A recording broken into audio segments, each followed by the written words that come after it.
You just can't be a teacher if you're not a lifelong learner. You have to keep preparing.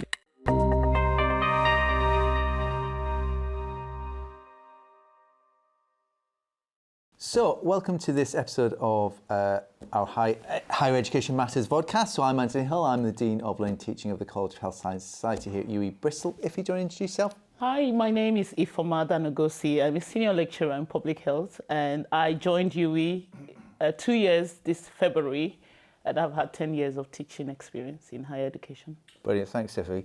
So today we're going to be doing something a little bit different, where instead of doing a panel debate, Ifeoma and I are going to dive in a bit deeper into her teaching experience, which is going to hopefully give quite obviously a fascinating journey, but also it's going to be really interesting about your insight into how you've got to where you are with that teaching journey. I think that will really help others be able to reflect on how they've got to that point as well. Yeah.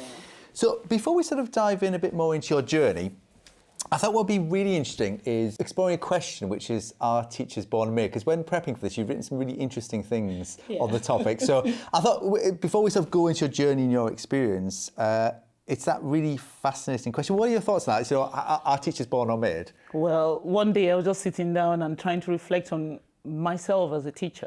And I was wondering if teachers were born or made. And I think it's both ways. But I think I'm more born than made, because naturally I have this affinity to stand in front of people and just be myself around them, be authentic in the way I deliver my outcomes, and for my students. And I think born by two teachers, I could say that I have some genes. So some genes around being a born teacher, and also I'm the first daughter of both my parents. So I had responsibilities coming from Africa to take care of the younger ones, to train them, to teach them how to do washing plates or doing house chores or wearing their clothes right or, laundry. So I've had very wide range of the natural, but also the training from experiencing other people teach. And my parents are two different types of teachers. My dad is very open, welcoming, allow you to be yourself and allow you to challenge him, to be honest. But my mom, you dare not. My mom was very harsh and very strict. I wouldn't say harsh, she was strict. She made sure we toed the line, because in the culture where I come from in Nigeria, the mother is the nurturer. She's supposed to be the one that makes sure the kids are good and towing the line while the dad goes out to get the money or, kind of take care. My mom was also teaching, so she made some money, but she had the responsibility of making sure we did the right things.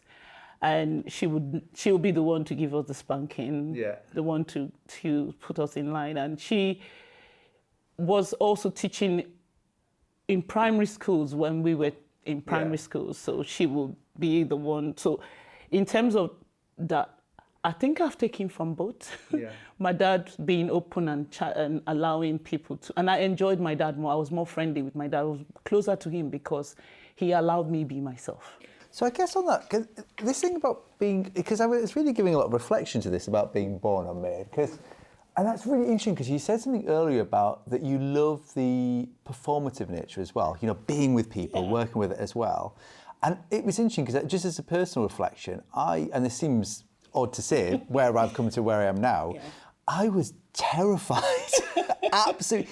I remember the first time I was teaching, it's interesting because I was absolutely terrified of doing it. I just thought that the thought of standing in front of people, I just couldn't imagine doing it. But what I did spend a lot of time on, and again, something we'll talk about more as well, is thinking about how people would feel, how they're going to react to it.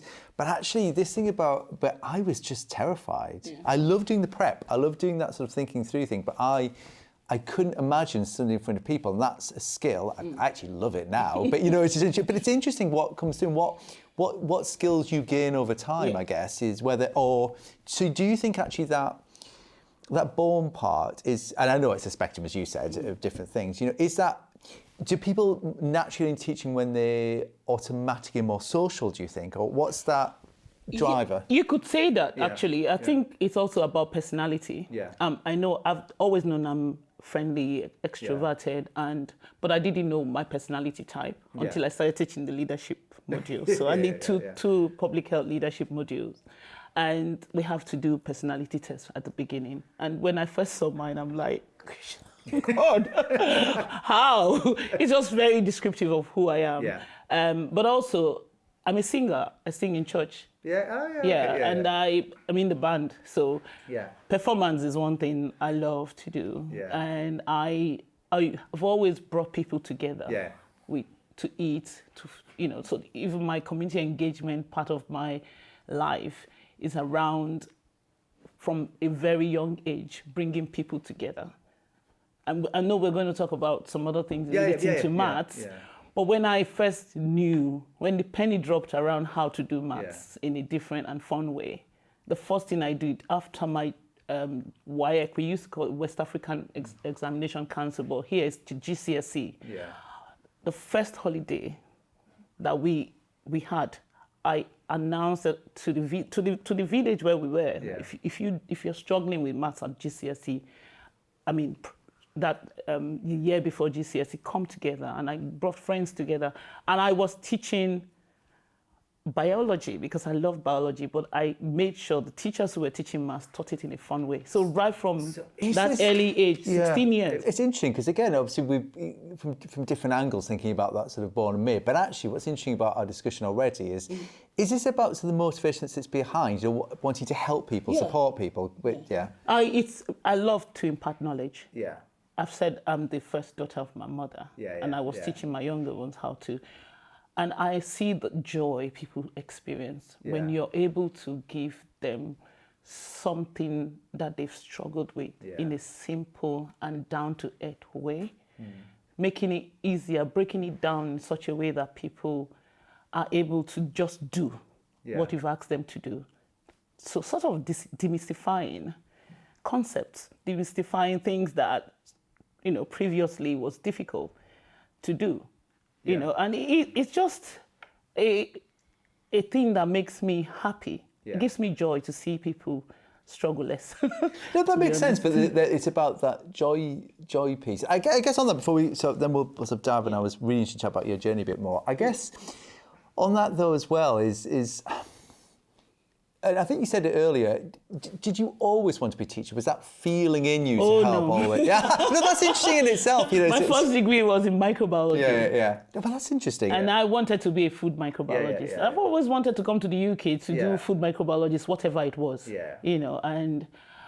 But I found myself just in different stages of my life. Even during when I found it difficult to sit in class, to listen to the didactic methods of teaching, the traditional banking method, which I now found out what it was when I was actually doing my PhD. And I used to sit in class in primary 3 at 8 years, and I would just be staring at this teacher and not making any sense.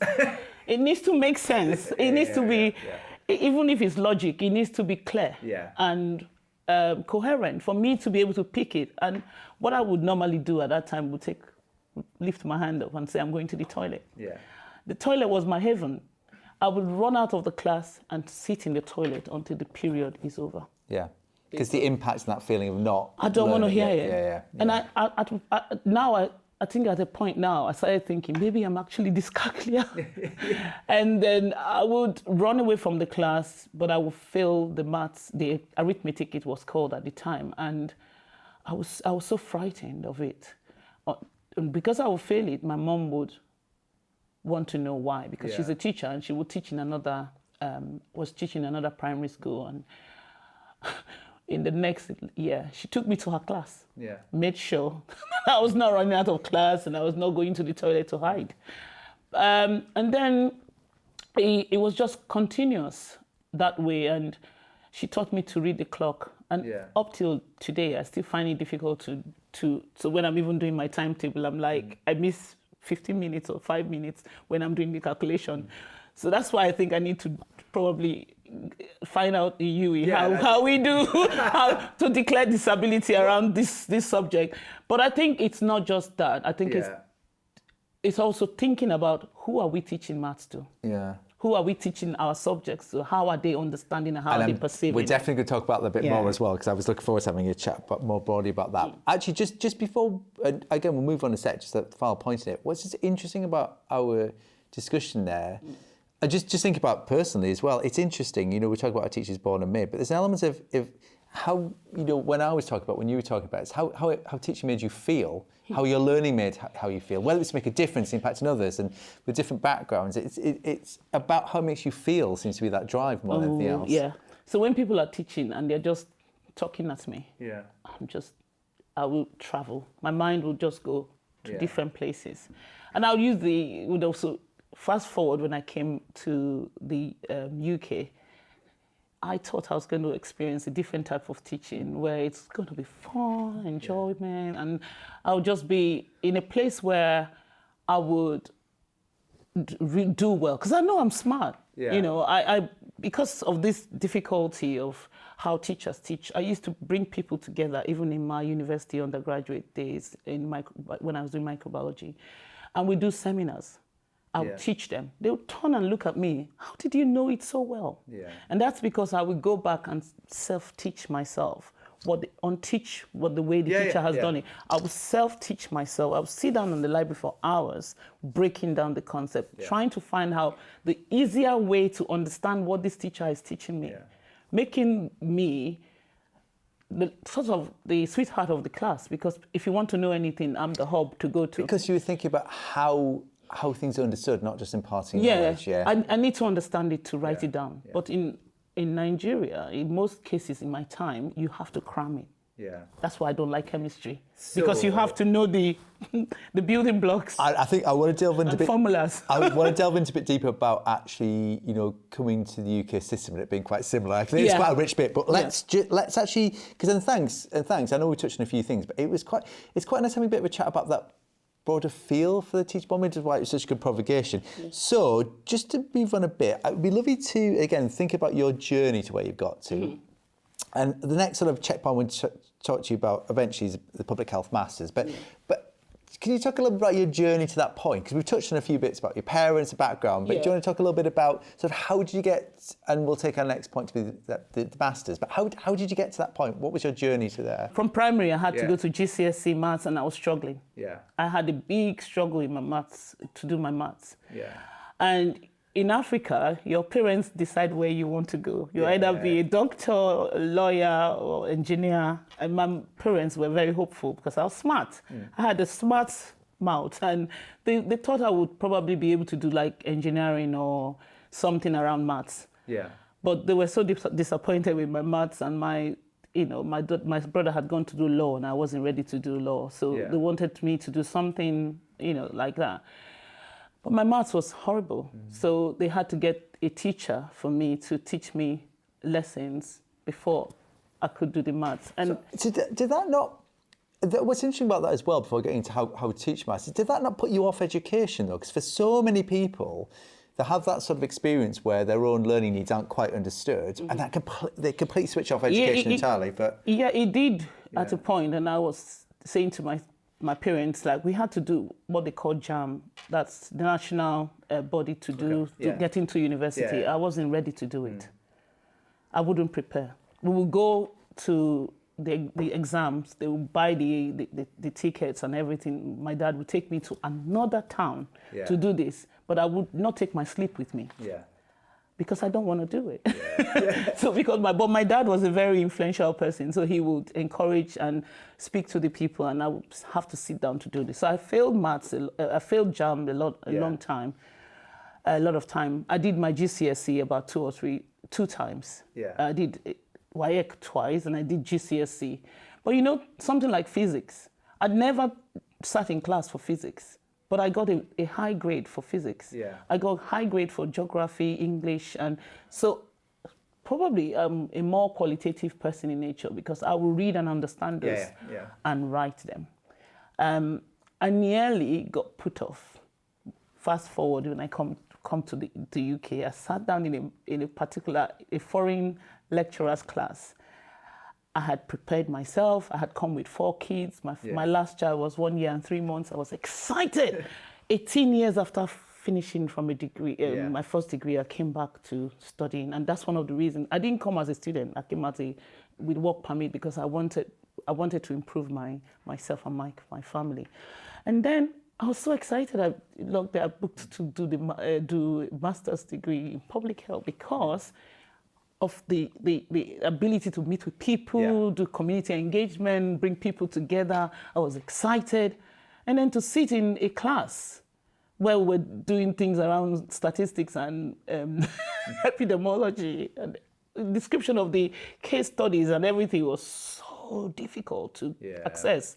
I had made my hair nice, put my hair bound, and I had to take off the ribbon or the thing I used to tie my hair, and so that air would go in my hair. I couldn't breathe. I was like dying. I mean, was that the feel of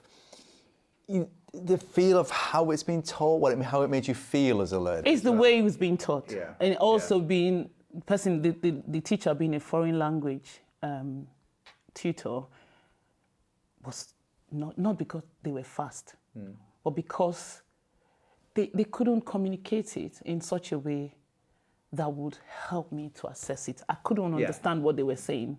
So the accent was there. It was a problem, first of all. Then the technique. I think you need to have technique. And that's where the made teacher comes from. You need to understand the learners in the room and the methods to convey your... Oh, that's interesting. So it's not... So from your experience, before we sort of move forward as well, it's that feel of...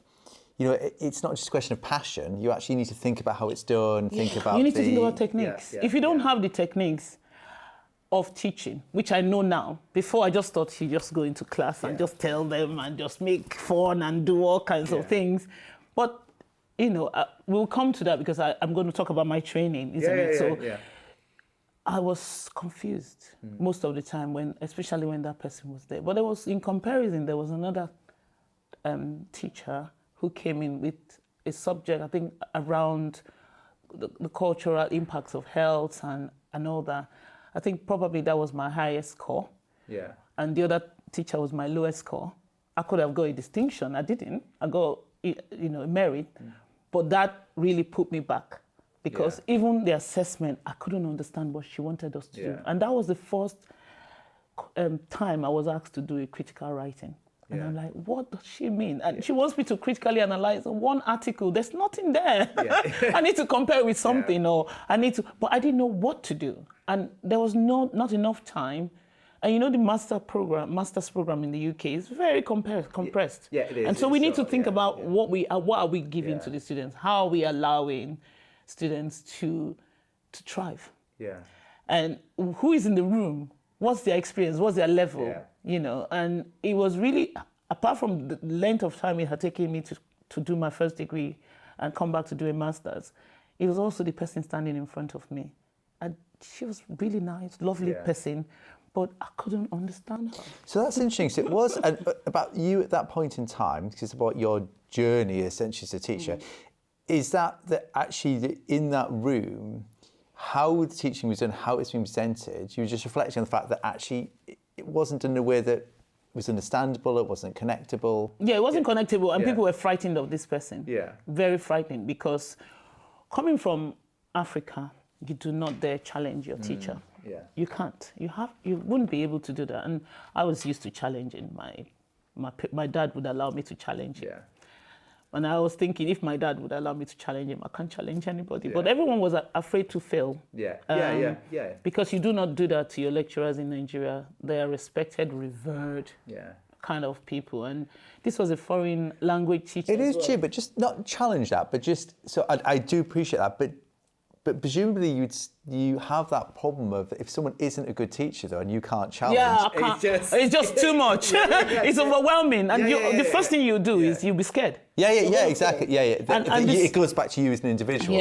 When it came to doing my dissertation, that person was also not my supervisor, but at the time the person was the leader of the dissertation module. Yeah. And I was called in at one point because I had done my dive like I used to do, you know, and I was really enjoying my topic. Yeah. It was the first time I was doing a systematic review. Yeah. And because I didn't even know what the grade was, I was like, this is the first time to do a project. I love to do a project.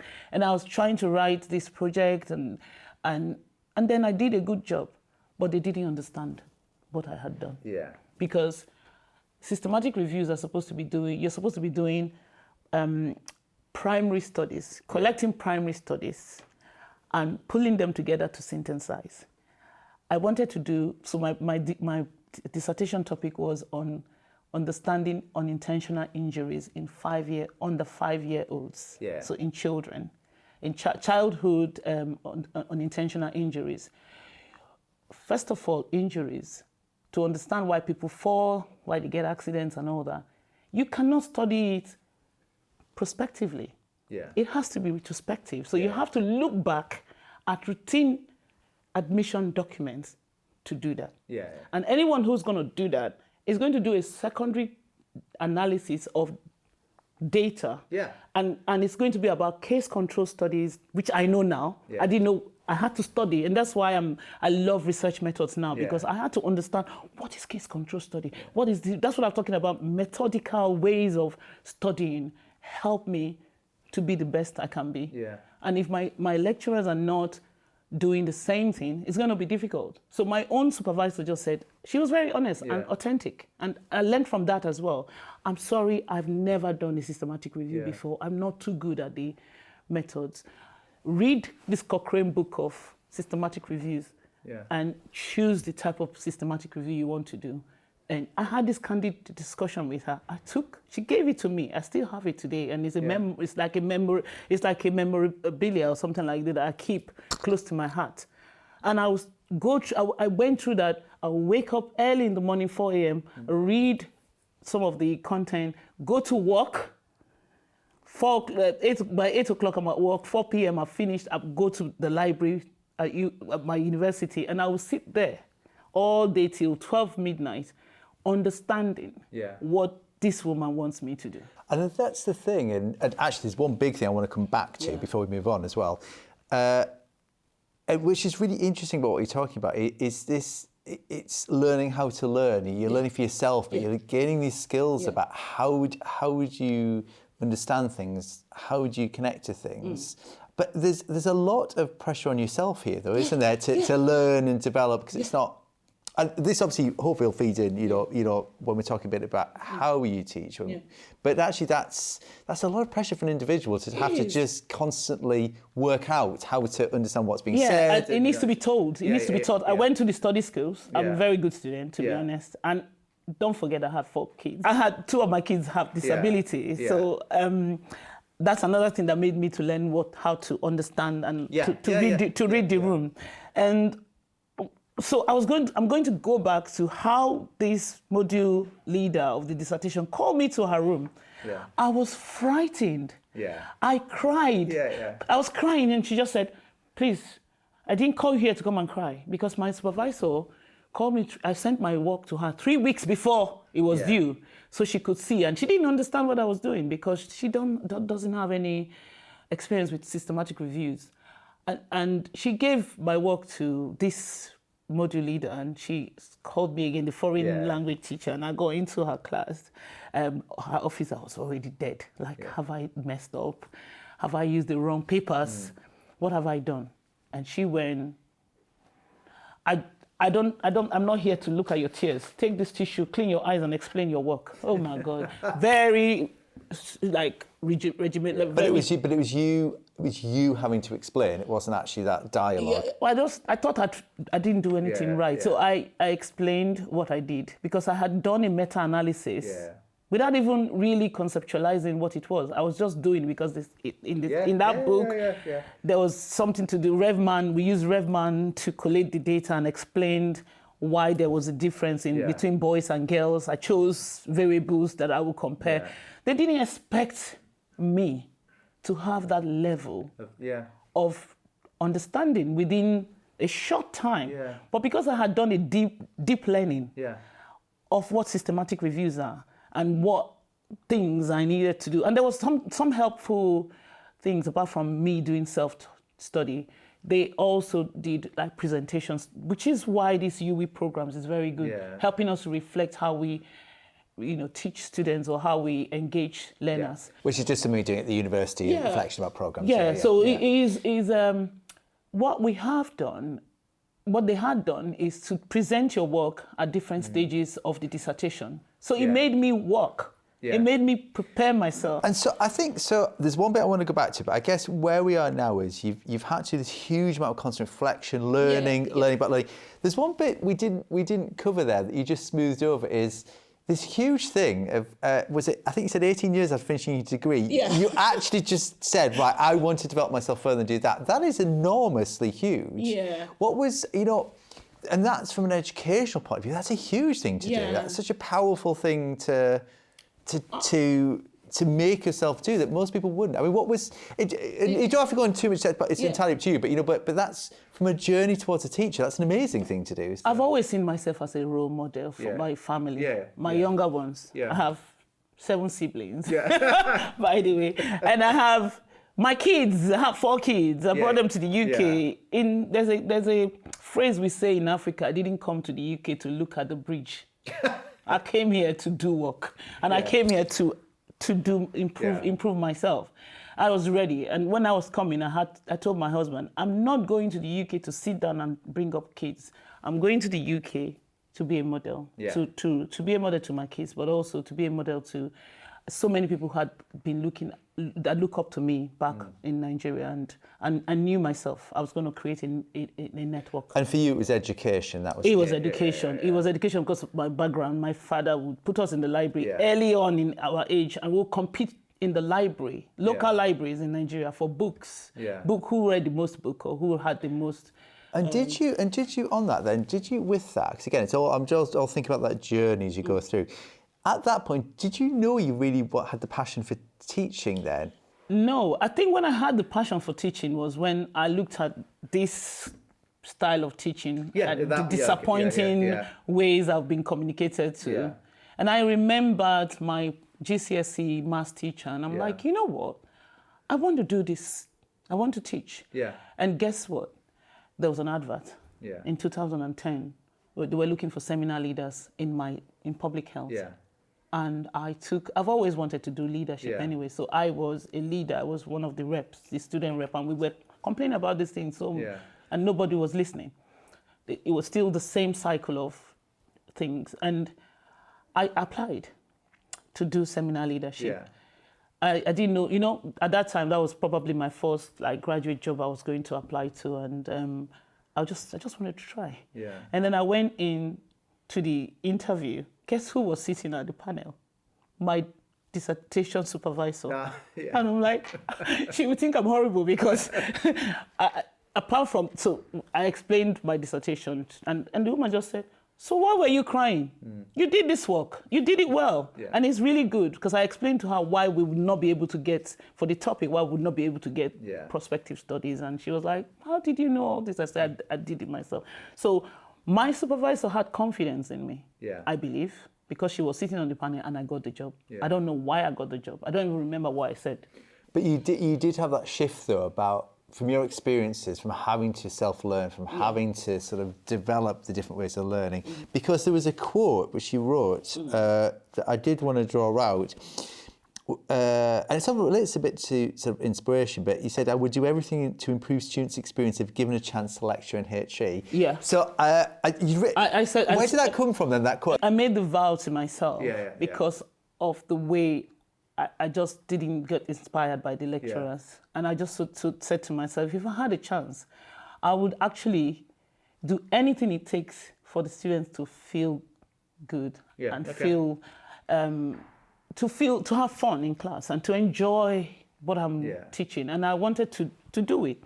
And so when that opportunity came, I took it because I said I could make a difference in academia. I don't want to be, I don't want to continue to see this kind of educational practice where people just talk at you. Yes, there's a place for didactic teaching, but you need to get people to know what they're doing. And I think one of the reasons was when I came out of my master's degree, I asked myself, what have I learned? Yeah.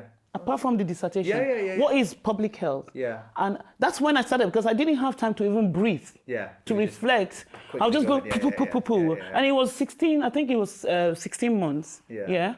We had 6 months to do the dissertation, but the first few modules I've done, I didn't understand anything. I didn't know how I was going to use it to work. I love that phrase you used, is that like just that reflection of, you've done it, you've got the qualification, but that element of what did I learn? Yeah. So I went to an interview and they asked me what was my contribution to one piece of work I had done. I couldn't answer. I was like, at first I was blaming the fact that I drove to the place from a long distance before I got to it. Like, I swore never to drive to any interview, that I would sit in the train and reflect. But in hindsight, I didn't really get the quality of education I was expecting for, the quality of education I paid for. And I swore to myself, if I ever have a chance to teach in higher education, I would make sure that the students understand what they're doing, from the alignment of the learning outcomes to the assessment, and how these align to work. So how does it go? Because every time my students, I taught in health and social care for 3.5 years, they never went to any good place apart from going to do another course. They never got a good job. I did public health, they'll be telling me, so what is this job about? I still have students, not here, but in many other places, calling me back and saying, I still haven't got a job. My colleague, we did public health masters. I was on call with her 2 days ago, and she was saying she has struggled. She has worked her way up doing other things to get to where she is now. Unlike me, because I went into teaching, it's quite easy to, and public health is not it's not like clinical, or it's not what you call a. And yesterday we were thinking about, does it actually have a professional body? We have the UK public health faculty, and we also have the public health. We have so many other bodies, but they're not really an affiliation. You would say that this is my professional body. And so we don't really have anyone fighting for where we will be. And public health is always, you see, if they want to split the school, for instance, they'll put it in applied science, they'll put it here, they'll put it in medicine, they'll put it here. It's just everywhere. An accountant can be a public health professional or practitioner. It doesn't matter. So it's not specific. It's one of those courses like English language and creative writing, where you don't know where to go when you finish. And if you haven't learned anything, in my view, like you know what it is, but you've gone through it very madly, and you can't articulate it. You can't articulate it. There's no specialist aspect. I have been lucky, to be honest, because any lecturer that came into my class to do, and it's an external, I just go to them and say, "Can you mentor me?" And that's how I got my internship to do work in risk assessments in around public health and all that. And I got a lot of other mentors so early on, I didn't even know what I was doing. And I wasn't telling them, "Can I mentor you? Can you mentor me?" I was saying, "Can I come and work in your work? Can you teach me how to do this?" I didn't call it mentorship. I didn't call it coaching. But I am very proactive. So if a student is not proactive, or if someone is not proactive, they probably won't be able to do what I do. So one of the things I teach in my class is to encourage people to be more creative, to think outside the box, to be creative, to be proactive. I didn't even know I was creative until I did a PhD course on creativity for postgraduate students. But I guess it's so much of sort of having to do that self-realization. So where we are in that sort of journey is you've had this period of like really pushing yourself forward, really developing yourself. That passion's come through. You want to make a difference. You want to teach. You want to help other people. And you've sort of moved into roles where you can start doing that. So how did you? And a lot of it, which is really interesting from that journey, is that you've had to drive yourself or work out yourself. When it came to like you're in more the spaces now where you're teaching, where you can teach more. How did that training come through? How did that sort of how did you develop your teaching style based on all that experience so far as well? Okay, so standing in front of the class to teach a white person for the first time was like, oh my God, I know I had classmates who were white, but they were always segregating themselves away from what we were doing. I can't remember one single white person I did a master's degree with. That's how bad it is. Yeah. And I was like, so am I going to teach these people? So I just started with fun. Yeah. When I come into class and I just start making a joke about how I struggle to get to school today, I don't really feel like being here. I'm sure you guys do not feeling like being here too. And they will laugh. Yeah. So that just, like that icebreaker, just naturally, that my natural affinity to love teaching and to facilitate, connect with people. So, and this is what is it's very interesting because the philosophies of teaching that I've used now have come from my training. Okay, yeah. And so the first time I actually got any knew that there was a philosophy of teaching was when I started my PhD. Yeah. And I read The Pedagogy of the Oppressed by Paulo Freire. He was a Brazilian philosopher who was very interested in ensuring that there is no oppression for underrepresented groups. So Paulo created what we call critical pedagogy. Yeah. And critical pedagogy has its basis in critical consciousness.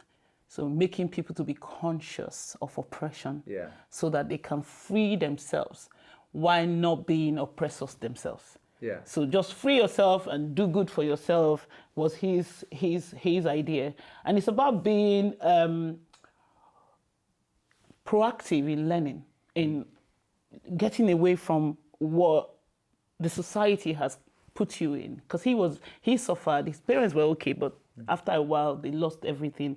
And hunger made him to begin to think like a philosopher. Yeah. And he began to walk towards helping the Brazilian oppressed to see the oppression and to do everything to relieve themselves from the oppression. And he had a lot of struggle, but he made a lot of name. And in fact, when I first read The Pedagogy of the Oppressed, because my PhD work had to do with underrepresented groups. Yeah. And I wanted to understand his work. I couldn't get into it. It was hard. His book will make you think. If you're not critical, you want to understand what's this man talking about? Is it because it was difficult to read? Was it challenging? It was very challenging to read because it's Brazilian converted to English. So the rhythm. Yeah, I didn't understand it at the time. Yeah. So when I was critically analyzing his paper in my PhD, I said his work is really difficult to understand. I can see why people would not want to engage with it. From my understanding, you're obviously teaching at the time. Were you using this to change how you teach? Yeah. So because one of the things critical pedagogy has helped me to do is it helped me to understand that learners can come in with their experience.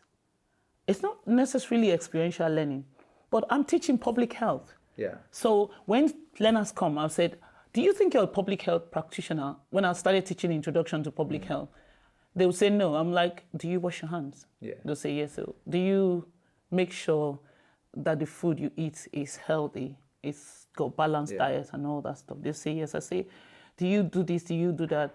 And they are public health. They've already had some contact with public health or the other. There's already a connection, So I now started to tell them, I need to hear from you. Yeah. And especially now when I'm teaching public health leadership, most of my students, all my students in the apprenticeship module are in one local government or an NHS or one public health statutory body or the other. So when they come in, I was like, I don't have many examples for you. I can teach you the theory.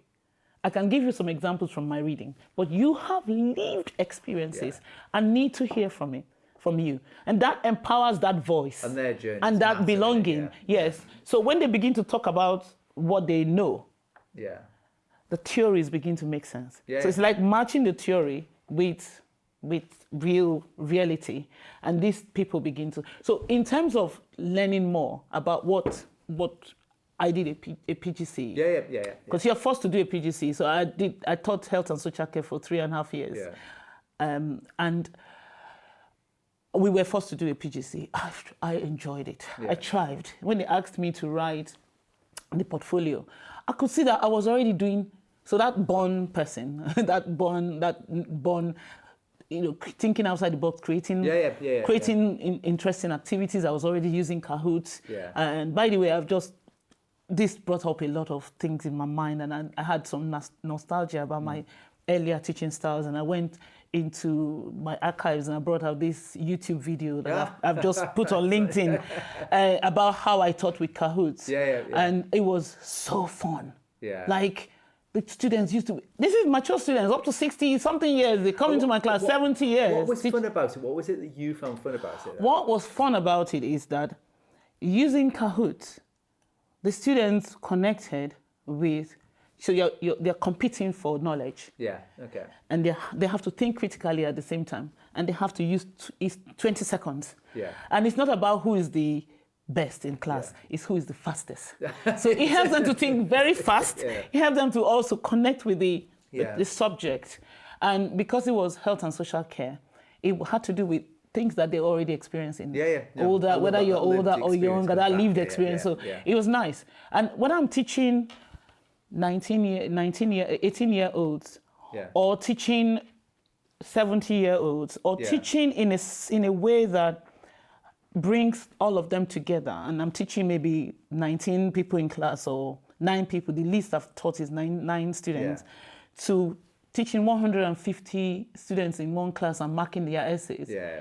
It's life, it's fine, it's fun, So I did my PGCE, and still there were lots of teachers who were struggling. I'm like, why are you struggling? It's nice. This is what you need to do. So actually, again, when you said they were struggling, what were they struggling with? What was that sort of? Because they just taught traditional methods, the banking methods of teaching. They were not adding any innovation, no technology, nothing. And you have to prove this in your PGCE, in your portfolio for the fellowship in higher education. You have to prove that you've done this. In the essays, you have to write. It was even interesting when some of those pieces of writing, you need to be critical. They didn't know how to apply their teaching knowledge or their teaching practice in writing.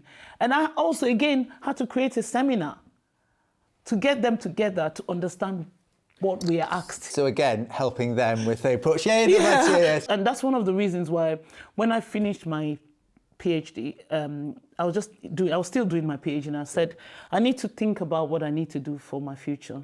Because I was teaching that, the health and social care. It was fun, but that wasn't where I wanted to be. I had to leave because I was headhunted to do the access and participation manager. Because before that, I was also doing the research assistant role, and I had to do evaluations of many projects. And one of the things, the person who was there was now the program lead for that program for the OFS, the Office for Students and Funding, invited me. She's been telling me, apply for this job, it's really good. And she's been doing it for 2 years. And I'm like, no, I'm teaching, I love teaching. And then she goes, come and do this job. It's been advertised. We've not been able to find someone with your experience. So I applied for the job. I went to the job. I normally do colored hair, red, white, And I said, I don't want the job, so I'm going to plait a blonde hair. And what these things they say about your dress as you want to be addressed or approached. And I just said, I'm going to go there and I'm not going to get the job because of the hair. Because I want to do just to satisfy that, or to even know what these things are about. And it's a new role, and new roles are difficult to teach, to pull together, to understand the approach on what you want to do. So I went in there, and I was told like the day after that I was the best person for the role. I'm like, oh no, I don't want to do this job. But you know what? It was easier than teaching. So I took it. When I say it was easier than teaching, it was like I need to create a new role. So it give me space to reflect and do my PhD. Because already I was doing 3 days of teaching and 2 days to do my PhD. So it was time, probably. So, and also the PhD helped, because as I was doing the PhD and I was teaching, I was also experiencing challenges with my PhD supervisors. I had 3 sets of PhD supervisors along the line of my PhD. I did my PhD for 6 years because I would cancel this. I'm like, I'm self-funded. I'm not doing this. I can't deal with these supervisors' methods. And forcing me to do quantitative research, which I don't want to do, and things like that. So I had to move, to do this role. And I did this role for, I think, 3.5 years before I came here. So I came straight from there. And you were doing your PhD at the same time? I'm doing my PhD at the same time. And was it that period? Because I'm drawing on it because it's a really great period of reflection, but that's when you got your senior fellowship? When I finished during the PhD, as I was teaching, I was understanding my content more. My PhD more. So this is building. The health and social care was integrated. So if you look at my PhD, it's very multidisciplinary. Because I've put health and social care, sociology, and all that kind of thing. But I also put myself in and how I want to teach. And so I did my my senior fellowship because I was applying for, because I've been on, apart from one of the universities, I've all these teaching years, I've only had, at the time, 3 years of permanent positions. They were always zero contracts. Or fixed term contracts. So I didn't really have time to own anything. To be myself. Even where I wanted to, there's a lot of competition.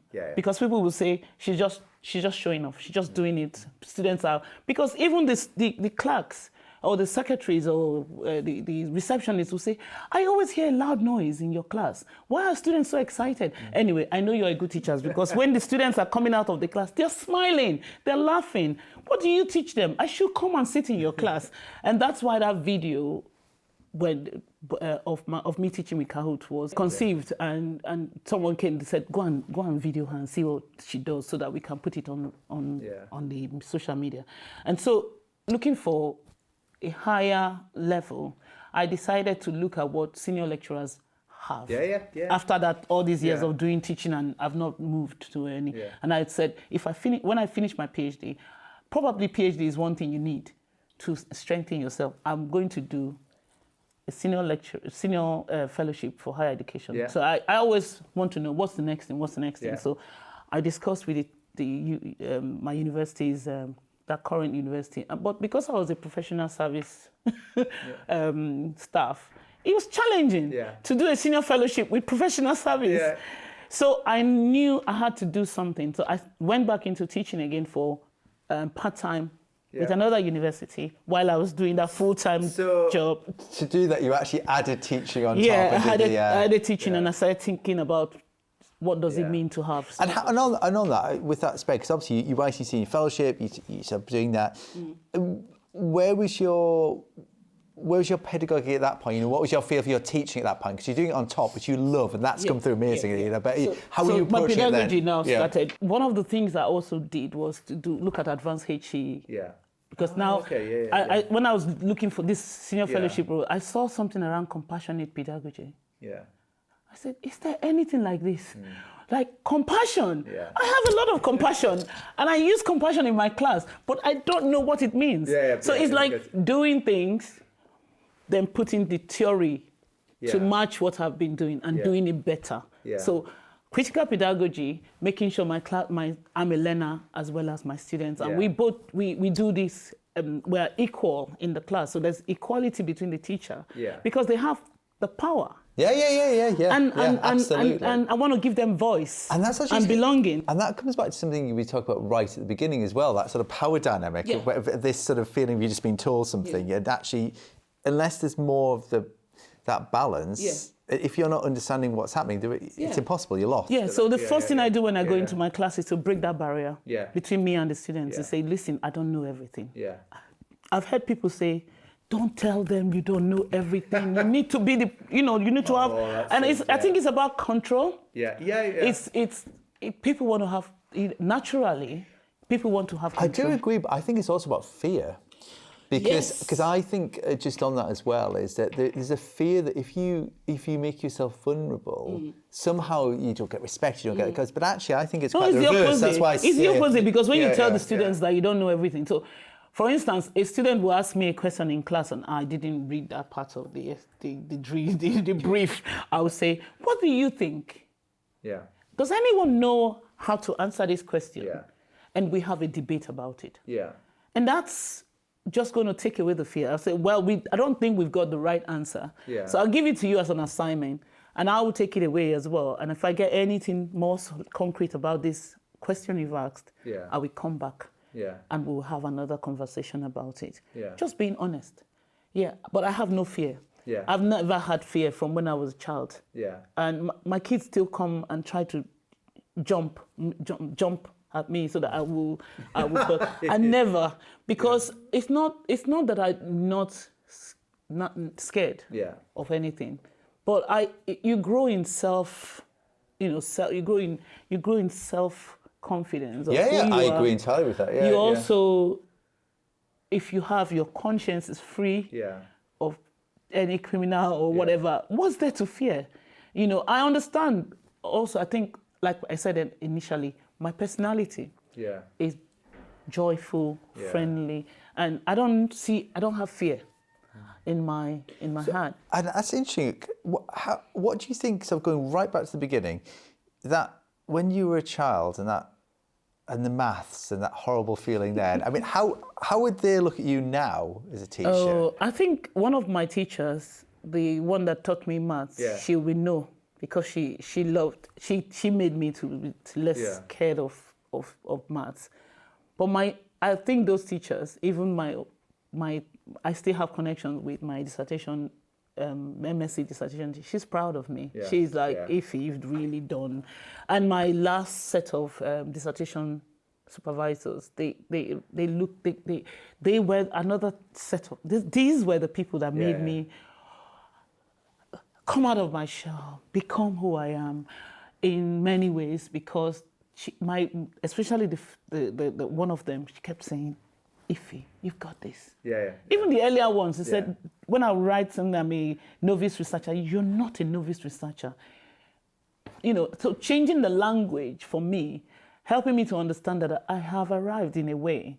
I just need to keep learning. And being a lifelong learner, being someone who enjoys learning, and I don't see how I would be good at what I do as a teacher or as a lecturer. I don't call myself a lecturer, I call myself a teacher or an educator. Being that person who's got that vibe, makes me confident to enter my class, makes that fear to go away. So I think we'll in a future episode, we'll talk a little more actually about how you do that, what the multicultural classroom is. I think I would love to do that properly in depth, because I think we've done a great discussion about the journey to get here, which is about, and I think we'll definitely do that more depth. But could you maybe just summarise the feel of that? It's almost like a teaser, but just the feel of what that multicultural, because I think we built towards that, and and we'll go in much more depth in the future. But what's the feel of that, would you say? So like, I started to write into because when you start building your CV, you want to know, what have I done? What's there in my CV that will make me marketable? And one of the things that I was always writing was, I teach a diverse, I work with diverse people, whether they are volunteers or just, just talking about what is current, what are people looking for. And I've started, diversity. So this is good to teach or to work in a diverse community or to have things like that. And I was like, oh yeah, I'm good.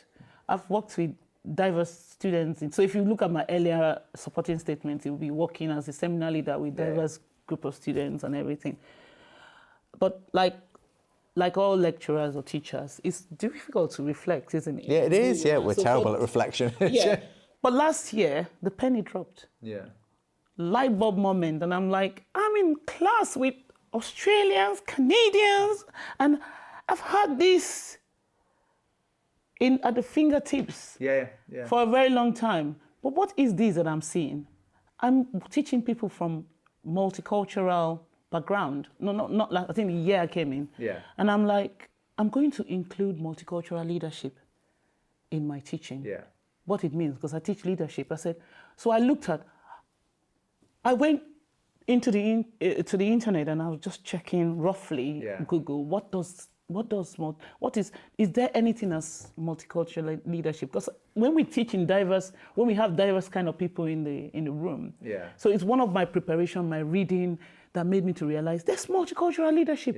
I never knew this was anything, I put that concept, and I decided to create I cancelled one of my teaching, not cancelling, but because I was also teaching on gender, gender equality and gender in workplace, in public health.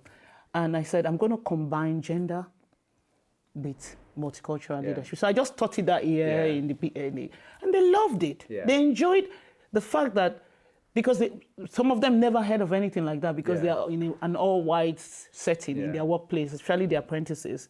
And it was fun for them to see that kind of topic. Interesting. If you know leadership is very boring. But you have to teach it in a way that students can connect with.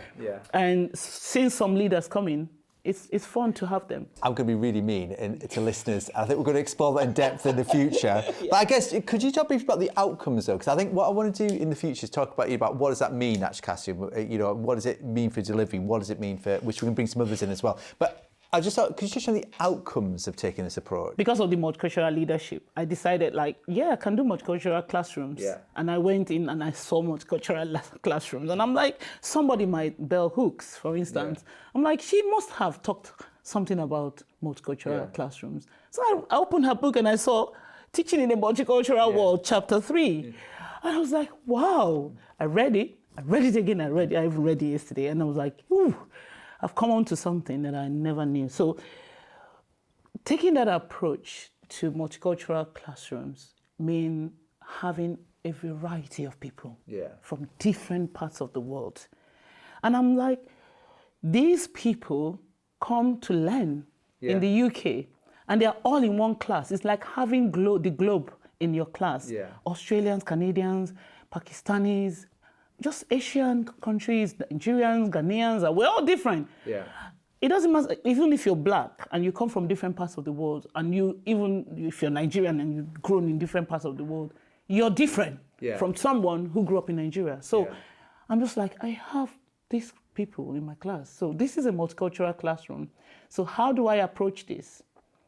And this is what multicultural classroom. So the outcomes from that is that, because they come from a multicultural background, and because I need to do a group assessment for the MSc especially, I randomly assign students to groups. If I do it and I still find people of the same culture in the same place, I do it again. So what has happened is, my students become friends. They have no choice. They're forced to. Groups are difficult. But when they come to me and report, oh my goodness, this person is doing that, this person, I say, you know what? Just think about it as a team in public health. If you cannot choose who you work with, you will have a lot of problems if you begin to think, oh, this person is saying something in a different way, and I don't like it. You would never be able to work in public health. Do you want to work in public health? They'll say yes. I say, okay, so go back into that group. I'll come and sit in that group. They don't like your idea, right? And they say yes. I say, I'll sit in the class. Especially the Asians and Nigerians will come to complain to me because they feel that they can. And sit down with them and I'll say, does anybody, what's the idea? What's the idea running through your group? And somebody will say, maybe the Asian girl will say, oh, I actually brought this topic and they didn't listen to me. She has told me her background. She's a medical doctor, but the people in the room, like the white colleagues, are not listening to her because she's this and that, or she's perceiving it differently. And I'll say, well, that's a really good idea. And suddenly you see her. She's got this voice and she's got this big personality and she's woken up to this and she's comfortable. And we will discuss these issues and they will go away. And I'll say the more problems you have in your group, the more reflections you can do in your write-up. So what has happened is, for a small class like the BSc class, I get 100% pass rate for my students. For these 2 years, I've not had anyone fail unless they were ill and they didn't join in. And last year I got 97% pass, meaning only 2 people failed out of 60, about 60 something. But that is the numbers, the percentages, and it's happened this year as well. But in terms of the quality of the teaching, when you come, like this year, when I came to do the group presentation, so we have 2 sets of 2 groups. One group will go with 2 lecturers as panel, and the group that was in while I was preparing the classroom, ready for the tech, they were discussing leadership. Yeah. For real. Yeah. And it was like they were living the topics I had brought to them. One incident that happened in class was there is, when I put up something, because I use other methods like blended learning, flipped classroom, give them work before they come. If they do it, I brought chocolate to class for the people who did it. And I said, if you've done the work, come forward and take chocolates. And they came, and they were like kids. And somebody just screamed, transactional leadership. So this is what it means to have so physical expressions of what they're learning. So it's tangible, it's meaningful, and they understand, you know. And it also stretches to my feedback. I give feedback especially for those that are disadvantaged, because compassionate leadership means that you look at disadvantage and look at the differences in class. You know, and teaching things like neurodiversity in leadership and all those things. So they've learned quality things they would take with them to work. And I love that phrase that you used earlier as well about that you know, when they're really engaged, it's living the topics. I think I love that as well. So I think what we'll do is I think we're going to explore that and a lot of the techniques next time, because I think what people would love to hear next is about what does that mean in the classroom? Because we've touched on it, but you know, what does that mean in the classroom? What does it mean to actually do this? How could I do that? Which I think would be brilliant to explore next time as well. So what we've done is we've spent, which has been incredibly interesting, stuff, about your journey to where you are as well. So we're going to talk about what it is today you do, how it works, but the journey to get that's been incredibly effective. So just maybe drawing on that journey, is there anything, you know, one thing you want as a takeaway for listeners today? Yeah, you just can't be a teacher if you're not a lifelong learner. You have to keep preparing. So when we talk about fear, if you're not prepared, it's one of the things. If you're not ready, you don't have preparation, you don't have a technique, you don't have a frame, no philosophy. How are you going to, so what people don't do is they do the PGC just to tick the box, or the senior fellowship to tick the box, and they don't practice. You have to practice what you've learned. It's a waste of time and money to put into that kind of thing, a waste of investment and not bringing it. But also to embrace change. I think the bigger one is to embrace change, because embracing change means we are living in a very diverse world, a more globalized environment, and we are living in a place where we have regulators wanting us to do more for the students, being student-centered. You know, why can't you be student-centered? You're here because of them. So embrace change. But I love that. That makes absolute sense. And so what we'll do in a future episode, which I'm quite excited about, is I think we'll dive into some of the techniques, how that sits, and actually what's been brilliant. I really appreciate it. It's been really fascinating about, as I said, you know, going through your journey. And although it is, of course, unique to you and to where you've got to, I think it is.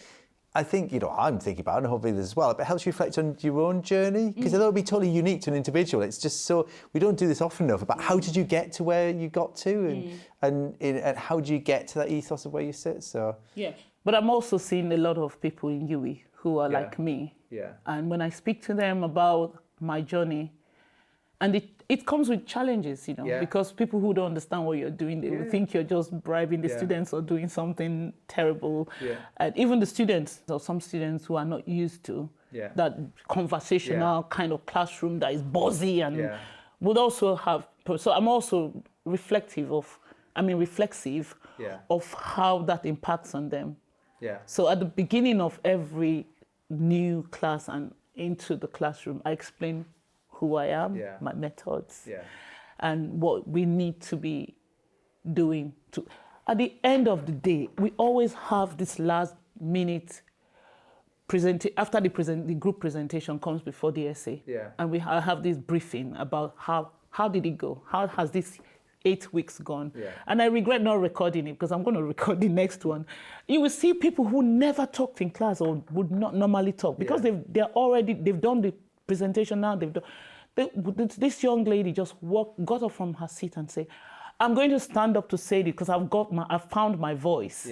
I am telling you, Ife, you've changed my life. This is a life-changing course. Even the apprentices, they're agog. They're always talking about my methods, my teaching style. They won't turn on their cameras. in other, I'm not saying that other lecturers are not doing a good job, but when I'm teaching, they have to turn on their cameras because I put a strict discussion, say, you're going to present to me because your work is to do your assessment. The first part of your assessment is to talk to me, present to me how you're good at this job, because it's for the apprentices, it's a role of a job. You have to write a supporting statement and do an interview style assessment. And then what are you going to do? You're not going to talk to me on the day, you've turned off your camera and do the presentation. It's not possible. So engaging in class this minute will help you. So it's all part of the development. So I'm developing you to do this. So when you ask them, what have you gained? I've got sense of belonging. I've found my voice. I'm now more confident to speak. There was a middle-aged man who struggled to speak in class. And he just said, I didn't expect him to say anything. He just said, if anything, I've become more confident in my style, and I'm using it in my work already. And I'm very grateful because it impacts on our employability. I teach the skiffing as well. And the skiffing students will say, I feel safe to talk. So safety is a big deal for students. They're also scared. As much as you're scared of embarrassing yourself as a teacher, they're scared of speaking in class. But if you make the environment welcoming, telling them they have the right. And I think that is an excellent teaser for next time about how you manage that. And that's the thing, because that's about the atmosphere too. And I think what will be amazing next time is about how do we create that space? How do we do that? How do you do that successfully? Creating the space for multicultural. Brilliant. So, thanks for joining us on this episode. Hopefully you can look forward to the future ones. I'm sure they'll be brilliant, especially working with Ife again in the future. Please do subscribe. Thank you.